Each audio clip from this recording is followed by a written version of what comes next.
हाँ जी, नमस्कार, हर हर महादेव।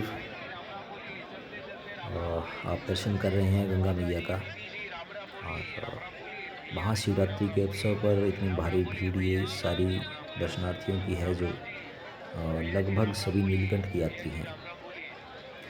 तो बहुत भयंकर भीड़ थी और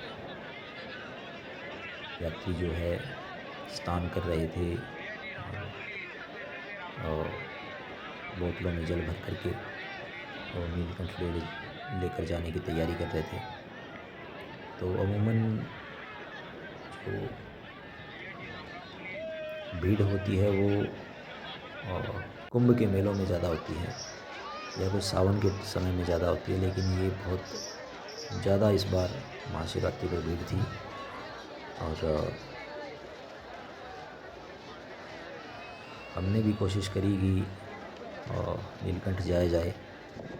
तो पहले तो स्नान के लिए तैयारी कर रहे थे, पानी धार से कम था, तो रेलिंग की दूसरी साइड गहरा पानी था, उसकी तरफ जा कर के स्नान करना पड़ा। तो श्रद्धालु बहुत आए हुए थे और ये रौनक, ये भीड़ वगैरह आप देख रहे हैं। तो यहाँ से तैयारी थी स्नान करके उसके बाद नीलकंठ महादेव जाने की। तो ये दृश्य है कुछ यहाँ हर की पौड़ी के भक्त जो है कावड़ उठा करके चल रहे हैं और कोई कावड़ वैसे नहीं उठा रहा तो सीधे ही जो जल भर करके बोतल में और अपने कंधे पर लटका करके वैसे जा रहे हैं। लेकिन भीड़ खूब थी और पानी कम था तो लोग गंगा जी के बीच में जा कर के भी स्नान कर रहे थे मुख्य धारा में। और उसके बाद जो है हम भी यहाँ से जल लेकर के चले और सामने आप प्राचीन मंदिर देख रहे हैं जो गंगा मैया के अन्य देवी देवताओं के मंदिर हैं। ये इधर का प्रवेश द्वार है जो जहाँ से हर की पौड़ी की तरफ जाया जाता है।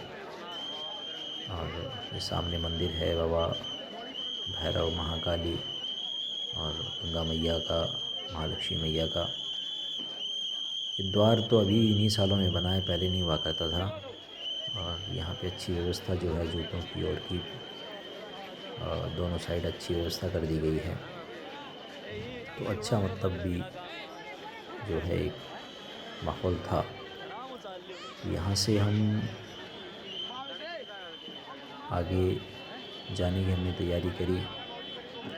तो डायरेक्ट जो है ऋषिकेश के लिए साधन जो है वो मिलना वैसे मुश्किल बताया जा रहा था कि आपको यहाँ से किसी चौक पे जाना पड़ेगा, उसके बाद जो है ऋषिकेश के लिए आपको साधन मिलेगा। लेकिन हमें मिल गया सीधा जो है अभी यहाँ से पंतदीप पार्किंग को पार करते हुए दूसरी साइड से नीचे आए। तो ये परिक्रमा भी हमने कर ली एक हिसाब से। अभी सभी मंदिरों के बाहर से परिक्रमा हो गई। उसी भीड़ के अंदर हम चलते हुए आगे पंतदीप पार्किंग की तरफ पहुँचे, सामने जो आपको पुल दिख रहा है उससे। और उसके बाद जो मुख्य सड़क है वहाँ से सीधा ऋषिकेश के लिए हमें साधन मिल गया। तो ये एक और वीडियो में आप देख रहे हैं कि कैसे कुछ लोग रिस्क लेकर के स्नान कर रहे हैं। ऐसे नहीं करना चाहिए क्योंकि बड़ी परेशानी हो सकती है ऐसी आप अगर हरकत करते हैं तो ये बीच में से जो संगल है वो छूट जाए तो उससे परेशानी हो जाती है। तो हम एक साइड से आकर के चल पड़े थे। तो ये ऑटो मिला था वहाँ से सीधा ऋषिकेश के लिए, जानकी झूले के लिए। तो भीड़ बहुत ज़्यादा थी इसलिए राम झूला, लक्ष्मण झूला आदि के लिए नहीं जाया गया। लक्ष्मण झूला का तो बता रहे थे अभी कंस्ट्रक्शन चल रहा है उसका, उसको रेनोवेशन चल रही है उसकी। तो ये आप देख सकते हैं बाईपास है और एक हिसाब से जब इसका निर्माण हो रहा था, ये जब बन रहा था उस समय बहुत परेशानी होती थी। लोगों को निकलने के लिए। तो बहुत बुरा हाल था। यहाँ पे ऐसा जाम होता था कि 5-5, 6-6 घंटे ऋषिकेश के लिए लग जाते थे। तो अभी बहुत अच्छा जो है ये एक हिसाब से ये फ्लाईओवर बना दिया गया है। तो इसके आसपास के आप मंदिर वगैरह, होटल वगैरह जो भी हैं, धर्मशाला वगैरह, इन सब के दृश्य देख सकते हैं। और इसका बहुत सहारा बना। हम भी पहले कई बार गए थे। तो एक बार तो जब हम श्री केदारनाथ जी जा रहे थे बुलेट लेकर के, तो ये उस समय इसका निर्माण हो रहा था। तो ट्रैफ़िक में इतना बुरा हाल लगा यहाँ पे कि 4-5 घंटे तो हमें यहीं पे लग गए जाम के अंदर। तो अभी जो है ट्रैफ़िक की व्यवस्था इसकी वजह से बहुत अच्छी हो रखी है। और ये बड़े बड़े निर्माण जो हैं वो जो इन्हीं सालों में हुए हैं। पहले मैं रहा था एक बार बहुत समय के लिए हरिद्वार में, तब ये निर्माण नहीं थे। तो अभी तो बहुत डेवलपमेंट हो चुकी है। और आसपास के भव्य मंदिर जो है, आगे मंदिर आएगा, जो कई मंदिर ऐसे हैं जो दक्षिण शैली के मंदिर हैं, तो वो मंदिर भी हैं यहाँ पर। तो बहुत अच्छे से और बहुत व्यवस्था से ट्रैफ़िक चल सके, इसलिए ये फ्लाईओवर का जो काम किया है बहुत अच्छा हुआ है। तो आसपास की हरियाली आपके सामने है, वातावरण आपके सामने है, प्रकृति का साथ जो है वो आपके सामने है। ये कई मंदिर हैं बहुत दर्शनीय जो हैं, तो इनमें भी कभी आपको रुक कर के ये भी दिखाएंगे। लेकिन अभी आप देख रहे हैं कि कैसे ट्रैफ़िक की व्यवस्था जो है वो जाम से वो निजात मिली है, वो बहुत अच्छी एक सौगात है यहाँ के लोगों के लिए और जो टूरिस्ट हैं उनके लिए भी। तो दूसरी साइड जो रास्ता है वो नीचे से साइड से आता है, जहाँ से अपने हरिद्वार के अंदर से जो रोड आती है वो आकर के यहाँ पे मिलती है। ये जो मंदिर मैं आपको बता रहा था, ये दक्षिण शैली का मंदिर है जो आप देख रहे हैं लेफ़्ट साइड। तो यहाँ से नीलकंठ से ऋषिकेश जा कर के नीलकंठ जाया जाएगा। तो रास्ते में जंगल भी पड़ता है जो शायद राजा जी नेशनल पार्क के अंडर में आता है। जो राजी टाइगर रिज़र्व है यहाँ पर, उसकी भी मेरे ख्याल में श्रृंखला है। ये जो जंगल है ये आप देख रहे हैं, इसके अंदर कोरोना काल वगैरह में तो यहाँ से सड़कों पर जानवर आ गए थे, जो चीते वगैरह हैं और हिरन, बारहसिंगे वगैरह हैं और हाथी वगैरह हैं, जो सड़क पे ही ऐसे यहाँ पे घूमते थे। तो देहरादून साइड तो लोगों के घरों के सीसीटीवी में कैद हुए थे जंगली जानवर। तो इनमें जानवर वगैरह होते हैं, लेकिन ये साथ में रेलिंग वगैरह लगाई हुई है तो ज़्यादा इधर नहीं आते।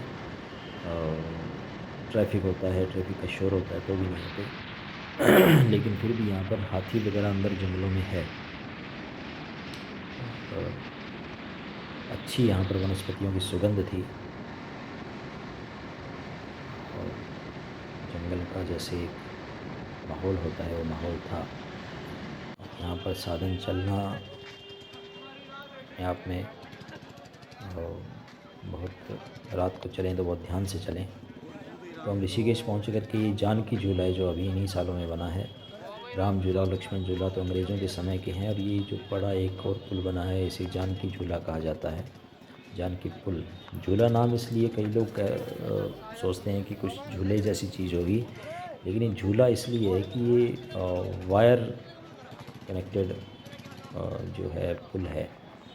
तो ऐसा ब्रिज जो वायर से बना हो ना, तो वो क्या होता है कि वो थोड़ा हिलता रहता है, झूलता रहता है, क्योंकि वो कंक्रीट की तरह सॉलिड नहीं होता, लेकिन स्टेबल कंक्रीट से ज़्यादा होता है, मज़बूत ज़्यादा होता है। तो राम झूला और लक्ष्मण झूला तो हिलते हुए फील होते हैं। अब ये बड़ा है तो थोड़ा स्टेबल है। ये गंगा जी का आप पानी देख रहे हैं, इसके ऊपर से गुजरते हुए वीडियो बनाई थी आपके लिए। और बहुत ही जो है ना साफ़ स्वच्छ पानी। और कोरोना काल में इतना साफ़ हो गया था कि इनकी जड़ में पड़े पत्थर भी आप देख सकते थे। सामने बजरंगबली बैठे हैं हाथ जोड़ करके, उनका चित्र बनाया गया है साक्षात। और आसपास की जो गंगा जी के पानी से निकली हुई रेती जो है, बरेती जिसे हम बोलते हैं, रेता जो है निर्माण में जो काम आता है, वो आपको घाटों पे चमकता हुआ दिख सकता है। कई जगह तो ऐसी जगह है जहाँ पर बीच की तरह है। ऋषिकेश और बीच पॉइंट आप लिखोगे ना तो आ जाएगा आपके सामने, जैसे समंदर का बीच होता है वैसा वहाँ पर दृश्य है। तो बहुत ही अच्छी जो है फ़ोटो बनाई गई है। ये सारा काम हुआ था कुंभ के समय, कुंभ मेले के समय ये सब जो है सरकार ने अपनी तरफ से ये चित्रकारियाँ वगैरह, ये साधु संतों के चित्र, ये बजरंगबली, भगवान शंकर के, भगवान श्री राम के चित्र बनाए थे। तो बहुत ही आकर्षक लगते हैं जब यहाँ से हम गुज़रते हैं। और दूसरी साइड निकल कर के इसी बिल्डिंग का जो केवल स्टेबिलिटी के लिए जो कंक्रीट का स्ट्रक्चर बनाया गया है, इसके ऊपर एक साइड आप राइट साइड देख सकते हैं कैसे भगवान शिव शंकर के चित्र हैं और दूसरी साइड भगवान राम, सीता और लक्ष्मण के वन में विचरण करते हुए चित्र थे। तो हम वहाँ पर जा कर के गाड़ियों का तो जाम था, इसलिए पैदल ही जा रहे हैं। ट्रैफिक और ये था सारे भक्त बहुत जो है ज़्यादा कैसे शिवरात्रि की वजह से। जंगल से तो हमें व्हीकल नहीं मिला, जाम में फंसे हुए थे व्हीकल। तो पहले तो हमारा प्रोग्राम था कि हम गाड़ी से जाएंगे और पैदल आती दफ़ा उतर जाएंगे नीचे, लेकिन हमें जाती दफ़ा भी पैदल जाना पड़ गया। तो कोई बात नहीं, भगवान शंकर के दर्शन के लिए और ऊपर शिवरात्रि के समय यदि हम थोड़ा मेहनत करके ऊपर जाते हैं, किसी भगवान के धाम में जाते हैं, थोड़ी मेहनत, हमें कहीं लाइन में लगना पड़ जाए, कहीं कोई अन्य प्रकार की चीज़ हो, तो कष्ट जो आए धार्मिक यात्रा में, वो उस कष्ट को कष्ट नहीं कहते, उस कष्ट को कष्ट की तरह नहीं सोचना चाहिए। जैसे अब इन भैया जी पे कष्ट पड़ गया, इनका कोई चिप्स का पैकेट जो बच्चों के लिए लिया था वो लंगूर ले गया, इन्होंने ध्यान नहीं रखा भी, हाथ में से चीज़ कोई बंदर लंगूर वगैरह छीन भी सकते हैं। कोई भी चीज़ लो खाने पीने की, उसको ऐसा रखो कि उस पर नज़र ना पड़े बंदरों की, लंगूरों की, वो छीन के ले जाते हैं। और छीन के ले जाए तो कोई बात नहीं, देना हो उनको तो कोई बात नहीं, लेकिन कई बार हम बच्चों को पकड़ा देते हैं, बच्चों से छीनते हुए बच्चों को चोट लग जाती है, बच्चा डर जाता है, गिर जाता है। तो ये हम ऊपर चढ़े, काफ़ी समय लगा, उसके बाद आकर के ये आप लाइन देख रहे हैं, बहुत लंबी लाइन थी, लेकिन हम लगे लाइन में। और उसके बाद थोड़े समय बाद लगे, उसके बाद जो है मंदिर के पास जा कर के और दर्शन किए, बहुत अच्छे से दर्शन हुए। थोड़ा समय तो लगता है, लेकिन कोई बात नहीं, हमें थोड़ा कम ही समय लगा था। और आगे चित्र डाल रहा हूँ मैं, अंदर की वीडियोग्राफी मना थी। तो भगवान शंकर का जो चित्र है ये आप देख रहे हैं, श्रृंगार महाशिवरात्रि का है। और दूसरी साइड आकर के हमने मंदिर के दूसरी साइड की वीडियो बनाई। और सामने समाधि है, ये शिवरात्रि के अंदर भक्तगण आए हुए हैं, सभी हर्षोल्लास से अपना दर्शन करने के बाद और जो वापस, कई लोग तो नीचे चले गए, रात को भी चले गए नीचे, कई लोग वहीं ठहर गए। ठहरने की व्यवस्था भी यहाँ पर होटल वगैरह है। तो आप भी कभी आएँ तो नीलकंठ रुकें, और नीलकंठ से आगे माता पार्वती का मंदिर है, और उसके बाद आगे भगवान बाबा गोरखनाथ जी महाराज, भगवान शंकर स्वयं, सप्तऋषियों ने, महाराज ध्रुव ने जहाँ तपस्या करी थी, वो आगे गुफाएं हैं, तो उनके दर्शन भी आए हुए अवश्य करें। और किसी को रूट पूछना हो या कुछ और जानकारी लेनी हो तो आप कमेंट कर सकते हैं, आपके कमेंट में जवाब दिया जाएगा।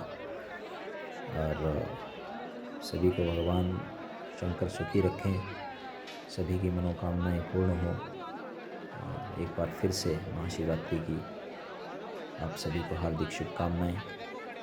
और भगवान शंकर आप सब पर कृपा बनाए रखें। हर हर महादेव।